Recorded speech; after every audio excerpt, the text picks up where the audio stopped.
धर्म से आपका क्या आशय है? वास्तव में पहले ना पूरी पृथ्वी एक ही थी और उसके बाद में पृथ्वी के टुकड़े टुकड़े टुकड़े हुए और टुकड़े होने के बाद में फिर अलग अलग अलग हुए। लेकिन जो प्राचीन समय में आज हजारों लाखों साल पहले जो पद्धति थी वो पद्धति पंच तत्वों पर आधारित थी।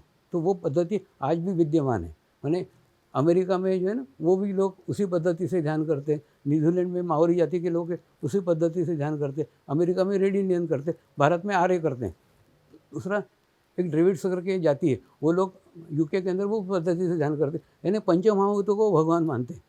तो ऐसा शुरुआत हुआ था। दूसरे जानवर पहले आदमी के ऊपर हमले करते थे, वो हमले से बचाने के लिए उन्होंने अग्नि का शुरुआत किया और अग्नि को जानवर डरते थे, तो इसलिए उन्होंने अग्नि को भगवान माना। पहला माना अग्नि को भगवान। तो ऐसा ये करते करते समाज में से कुछ लोग जंगल के अंदर गए, एकांत के अंदर गए और उसके बाद में उनको जो ज्ञान हुआ, उनको जो नॉलेज हुआ, वो नॉलेज आकर के उन्होंने समाज में बताया और समाज में बताने के बाद में उनकी बातें उपदेश बन गई। उसके बाद में वही कुछ दिनों के बाद में भगवान बन गए, उनको भगवान माना गया, उनकी उपासना पद्धति बन गई। लेकिन सारी उपासना पद्धतियाँ सिर्फ उपदेशों पर आधारित है। ये करो, ये मत करो, ये अच्छा कर्म है, ये बुरा कर्म है, अच्छा कर्म है, ये बुरा कर्म है। तो उसके कारण क्या है, तुम मैंने बुरा मत करो, अच्छा करो, बुरा मत करो, अच्छा करो, ऐसा तुम लोगों को बताते रहते हो। लेकिन लोग एक कान से सुनते हैं, एक कान से निकाल देते हैं। लेकिन एक्चुअली क्या है, उपदेश तो लोग करते थोड़ी है, सुनते हैं, बाकी उसका कोई उपयोग होता नहीं। माने ऐसे कोई भी उपासना पद्धति नहीं जिस पद्धति के सारे ही लोग अच्छे हैं। है क्या ऐसा कोई नहीं। ये सब हिमालय के गुरुओं ने 800 सालों तक अध्ययन किया और 800 साल अध्ययन करने के बाद में फिर उन्होंने एक अनुभूति का निर्माण किया। एक ऐसी अनुभूति वो सोचते सामने वाले को ज्ञान देने की जरूरत ही नहीं, उसको उपदेश देने की जरूरत ही नहीं, सिर्फ उसके अंदर का आत्मज्ञान का दीपक जला दो, ऑटोमेटिकली उसको खुद को ही ज्ञान हो जाएगा कौन सी चीज़ अच्छी है, कौन सी चीज़ बुरी। यानी धर्म वो ज्ञान है, धर्म वो नॉलेज है, क्या अच्छा है और क्या बुरा है। लेकिन ये उपदेश से नहीं आता। जैसे आपके अंदर का धर्म जागृत होता है, आपके अंदर से खुद ब खुद अच्छी चीज़ें रह जाती है, बुरी चीज़ें छूट जाती है। लेकिन हम माने इसके अंदर ये 70 कंट्रीज़ के अंदर फैला हुआ है। उसके बावजूद भी कारण क्या है? कारण एक ही है कि इसके अंदर कोई उपदेश नहीं है। दारू पीना हो दारू पियो, सिगरेट पीना हो सिगरेट पियो, क्या बोलते हैं जो खाना है वो खाओ। हम कुछ भी नहीं बोलते इसके, हम सिर्फ बोलते हैं ध्यान करो, ध्यान करो, ध्यान करो। हुआ ना, एक बार एक नशा मुक्ति केंद्र के अंदर मेरे को बुलाया गया और एक बहुत बड़ा हॉल था। उस हॉल में सब शराब करने वाले लोग इकट्ठा करके बैठे हुए थे और उसके बाद में वहाँ एक आधा डॉक्टर जाता था, वो उनको समझाता था, देखो हाँ, तुमने शराब पीना नहीं छोड़ी ना, तुम्हारा को नरक में भी जगह नहीं मिलेगी, तुम्हारा लिवर सड़ जाएगा। वो हाँ बोलते थे। उसके बाद में कोई ये जाता सन्यासी जाता था, वो उनको बोलता था कि अगर तुमने दारू पीना नहीं छोड़ा ना तो तुमको नरक में भी जगह नहीं मिलेगी। मैंने प्रत्येक जन अपने तरीके से बताते थे। मेरे को लेके गए और जैसे ही मैंने चालू किया, मैंने बोला जो आदमी एक बोतल शराब पीता है वो कल से 2 बोतल पिए, मैं आपकी शराब छुड़ाने को आया ही नहीं। वो एकदम सेफ जोन में चले गए। उनको लगा हाँ स्वामी जी क्या है, बोलते 1 बोतल की 2 बोतल पिए कर। सब दारूड़ों ने मेरे को शादी दारी बजा करके स्वागत किया। फिर वो जो आयोजक थे वो दौड़ते दौड़ते आए, बोले स्वामी जी क्या बोलने को बुलाया है, क्या बोल रहे हो। फिर मैंने बोला मेरे को ना मेरा बोलने दो। उसके बाद मैंने बोला मैं आपका दारू छुड़ाने को आया ही नहीं। तो एकदम उनको लगा नहीं आप सेफ है एकदम। फिर उसके बाद में मैंने बोला मैं आपको सिर्फ ध्यान सिखाने को आया हूँ, मेडिटेशन सिखाने को आया हूँ। बाद में उनको ध्यान सिखाया और 45 दिन का रेगुलर उनका अनुष्ठान हुआ तो 90% लोगों की शराब छूट गई। क्यों?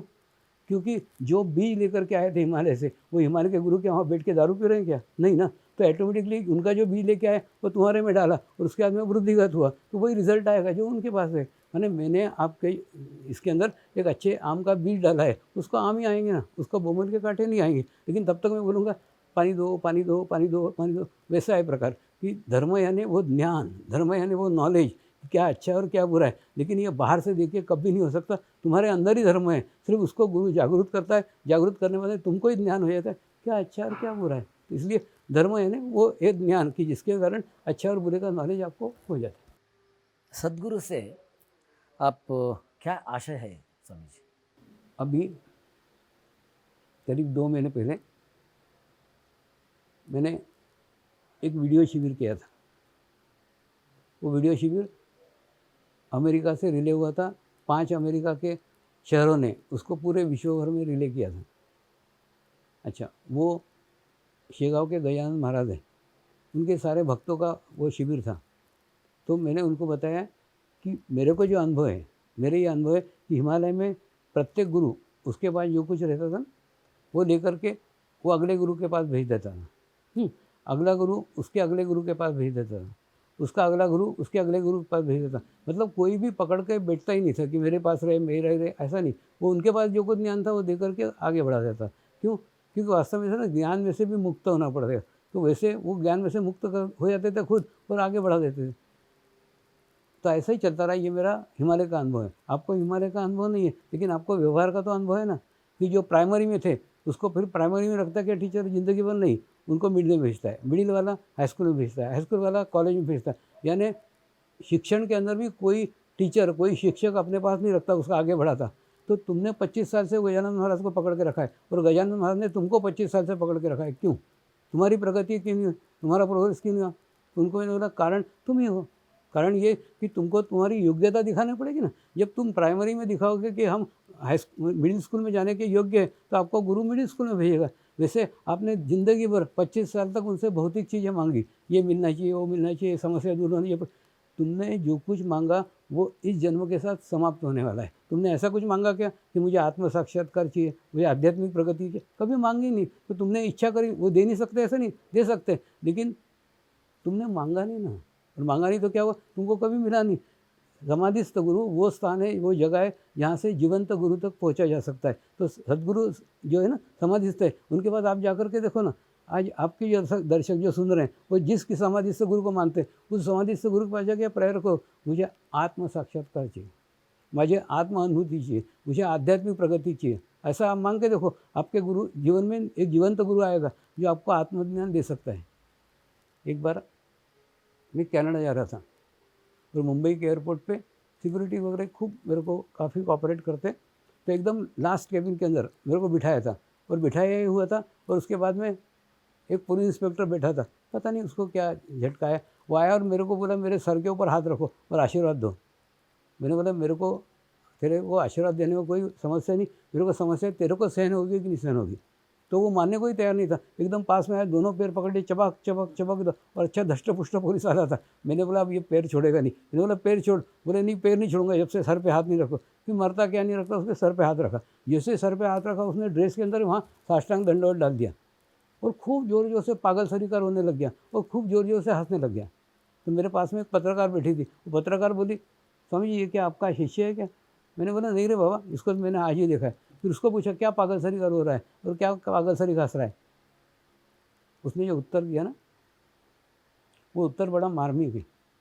उसने बोला 5 दिन पहले गुरु पूर्णिमा थी और मैं स्वामी समर्थ का भक्त हूँ और मैंने स्वामी को प्रार्थना की, हे स्वामी आपके कृपा के अंदर जीवन में सब कुछ प्राप्त हो गया, जीवन में एकदम तृप्त हो गया हूँ। अब जीवन में पाने के लिए कुछ नहीं रह गया, केवल एक बार इच्छा बाकी है, आत्म साक्षात्कार करा दो, आत्म अनुभूति करा दो, बस वही चाहता हूँ, बाकी जीवन में सब मिल गया। तो जैसे ही ये स्वामी जी ने मेरे सर पे हाथ रखा ना, मुझे मेरे गुरु के दर्शन हो गए। तो कहने का मतलब समाधिस्थ गुरु वो स्थान है जहाँ से आप जीवंत गुरु तक पहुँच सकते हैं। तो आप जितने समाधिस्थ गुरुओं को आप मानने वाले हो, आप ना उनको इच्छा करो ना कि मुझे आत्म साक्षात्कार चाहिए, मुझे आत्म अनुभूति चाहिए। वो दे नहीं सकते। क्यों नहीं दे सकते? आप कल्पना करो कि आपका लड़का अमेरिका में पढ़ रहा है, ठीक है, उसके बाद में उसको कोई प्रॉब्लम आ गई, उसको कोई समस्या आ गई, वो बोलेगा पिताजी मेरे को ये प्रॉब्लम आ रही। तुम यहाँ बैठ के कुछ कर सकते हो क्या? कुछ नहीं कर सकते। फिर तुम क्या करोगे? जो अमेरिका में तुम्हारा दोस्त बैठता है उसको बोलोगे जरा उसका हेल्प कर दो, मेरे लड़के को तकलीफ आ रही, मेरे लड़के को ये समस्या आ रही, तो वो ठीक कर सकता है। क्यों? वो उसके पास में रहता है। बिल्कुल ठीक ऐसा ही आपने समाधिस्थ गुरु को बोला ना कि मेरे को ये प्रॉब्लम है, मेरे को ये समस्या है, मेरे को आत्म साक्षात्कार चाहिए, वो नहीं दे सकते। लेकिन तुम्हारे जीवन काल में जो जीवंत गुरु है, वो जीवंत गुरु को आपके जीवन में लेके आएंगे और जैसे ही लेके आएंगे आपको आपके जीवन में आत्म साक्षात्कार प्राप्त होगा। यानी समाधिस्थ गुरु वो स्थान है जहाँ से जीवंत गुरु तक पहुँचाया जा सकता है। दूसरा, जीवंत गुरु भी आखिरी नहीं है। जीवंत गुरु के बाद में आपको आपका गुरु बनाएगा। जीवंत गुरु का विशेषता है वो कभी भी आपको आपका साथ पकड़ के नहीं रखेगा, एकदम लास्ट पे उसका कि वो आपको आपका गुरु बनाएगा। होता है ना, हम देखते हैं ना पारस पत्थर अगर सोने को लोहे को छुएगा सोना होगा, वैसे ही सदगुरु का है। अगर वो आपको टच करेगा, आप पे कृपा करेगा, आपको भी उसके जैसा बनाएगा। ये उसकी विशेषता है। आप बन जाओगे उसके सानिध्य में। लेकिन ये कब हो सकता है? जब आप उसके तक पहुँचे हो और उसके बाद में आप ध्यान करो, उससे ज्ञान ग्रहण करो। तो कहने का अर्थ सदगुरु वो माध्यम है जिसके द्वारा सब हो सकता है। दूसरा, सदगुरु का रोल ना इलेक्ट्रिशियन सरी का है जैसे समझ लो आपने एक पहाड़ी के ऊपर खूब सुंदर बंगला बनाया, बंगले में सब इलेक्ट्रिक के इंस्ट्रूमेंट है, फ्रीज है, टीवी है, रेफ्रिजरेटर है, सब है, लेकिन ना आपके घर के सामने ही पावर हाउस है, लेकिन पावर हाउस से आपका कनेक्शन ही नहीं है। रात होती है तो आप देखते हैं 1 किलोमीटर दूर एक झोपड़ी है, झोपड़ी के अंदर उजाला है, लेकिन आपके घर में अंधेरा है। तो उसके घर का उजाला देख के आपके मन में इच्छा होती है कि मेरे भी घर में उजाला होना चाहिए, मेरे भी घर में पावर हाउस का कनेक्शन होना चाहिए। फिर आप क्या करते हो, या आप एक एप्लीकेशन देते हो इलेक्ट्रिसिटी बोर्ड को कि मेरे को भी कनेक्शन दिया जाए। फिर पावर हाउस से एक इलेक्ट्रिशियन आता है, इलेक्ट्रिशियन आके आपका कनेक्शन पावर हाउस के साथ जोड़ देता है, और जोड़ने के बाद में वो चला जाता है। वो रुकेगा नहीं आपके घर पे, आपके घर के सब लाइट जलाते नहीं बैठेगा, वो क्या करेगा, वो चला जाएगा, और चले जाने के बाद में आपके घर के लाइट आपको जलाना होगे। आप चाहे तो 0 का बल्ब जलाओ, आप चाहो तो 40 का बल्ब जलाओ, आप चाहो तो 100 का बल्ब जलाओ, आप चाहो तो कनेक्शन देकर के भी लाइट मत ऑन करो। बस इलेक्ट्रिशियन का रोल गुरु का है। देखिए, परमात्मा यानी पावर हाउस, तुम्हारा घर यानी तुम्हारा शरीर, और उसके बाद में गुरु यानी इलेक्ट्रिशियन, वो आकर के परमात्मा का कनेक्शन आपसे कर देगा, और उसके बाद में दूसरे दिन चला जाएगा, क्योंकि उसको अनेकों घरों में दिए जलाने के। उसके बाद में आपको ही आपकी प्रगति करना पड़ेगी, आपको ही आपका परवरिश करना पड़ेगा। बिल्कुल ठीक है, सही। तो गुरु का रोल केवल इतना है कि वो आपको आत्म साक्षात्कार करा देता है, आपको आत्म अनुभूति करा देता है, और उसके बाद में आपको ही सतत साधना करके, सतत ध्यान करके, सतत मेडिटेशन करके अपनी प्रगति करना होती है। तो सदगुरु का रोल एक इलेक्ट्रिशियन तरीका, बस, बाकी कुछ नहीं। ಗ್ಯಾರಂಟಿ ನ್ಯೂಸ್, ಸುದ್ದಿ ಖಚಿತ, ನ್ಯಾಯ ನಿಶ್ಚಿತ.